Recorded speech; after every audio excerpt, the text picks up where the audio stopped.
Almighty and loving God, O Allah, we come before you today with humility, mindful of the solemn duty entrusted to us and the weight of the decisions that lie ahead.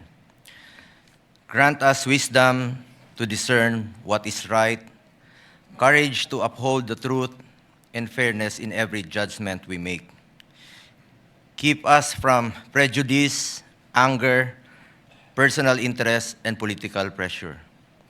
Help us listen with patience, speak with honesty, and act according to conscience, the Constitution, and the welfare of the Filipino people. Gabayan ninyo kaming lahat ng may tungkulin sa mga pagdinig na ito. Naway ang bawat panig ay mabigyan ng pagkakataong marinig, ang bawat ebidensya ay mapag-aralang mabuti, at ang bawat pasya ay nakabatay sa katotohanan, katarungan, at tamang proseso. Remind us that public office is a sacred trust. May we never lose sight of the people whose lives are affected by our words, our actions, and our decisions. Let the pursuit of truth strengthen our institutions and deepen our commitment to serve with integrity and compassion. Lord, bring healing to our nation. Where there is division, grant us understanding, patience, and unity. Where there is distrust, restore faith.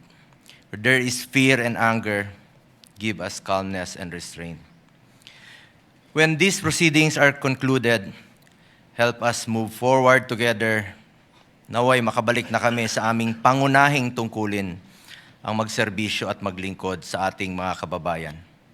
Naway maituon naming muli ang aming buong pansin sa paglilingkod sa ating mga kababayan, lalo na sa mga higit na nangangailangan.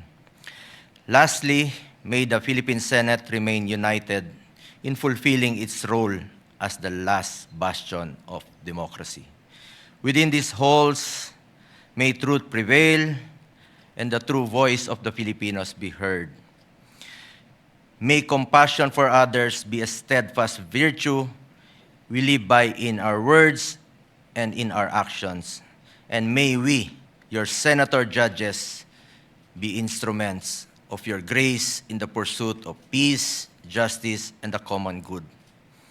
All this we ask in your holy name. Amen. Amen.